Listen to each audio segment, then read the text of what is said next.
இந்த கோயிலுக்கு போயிட்டு வந்தா, இது கண்டிப்பா கிடைக்கும். அப்படின்றது இல்லாம, இந்த கோயிலுக்கு போயிட்டு வந்தாலே ரொம்ப மனநிறைவா இருக்கும். அப்படின்னு ஒரு சில ஃபேவரட்டான கோயில் நமக்கு இருக்கும். நம்ம அம்மா வீட்டுக்கு போயிட்டு வந்த ஒரு ஃபீல் வந்து கண்டிப்பா குடுக்கும். அந்த மாதிரி என்னோட ஃபேவரட்டான ஒரு கோயிலுக்கு தான் நான் போயிட்டுருக்கேன். சிவராத்திரி அன்னைக்கு நைட்டு மூங்கில் காமாட்சி அம்மன் கோயிலுக்கு தான் நாங்க போயிருந்தோம்.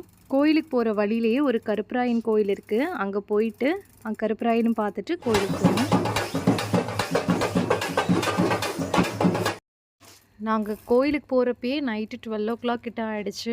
ரொம்பவே கூட்டமா இருந்தது. நாங்க இவ்ளோ கூட்டம் எக்ஸ்பெக்ட் பண்ணவே இல்ல. நெறைய பேர் நேர்த்திக்கடன் எடுத்துட்டு வந்திருந்தாங்க. ஸோ இந்த மாதிரியெல்லாம் நேர்த்திக்கடன் இருக்கு அப்படின்றதே எனக்கு அந்த அன்னைக்கு தான் வந்து தெரிஞ்சுது.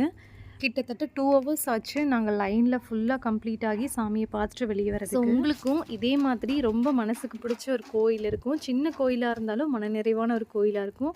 அந்த மாதிரி ஏதாவது ஒரு கோயில்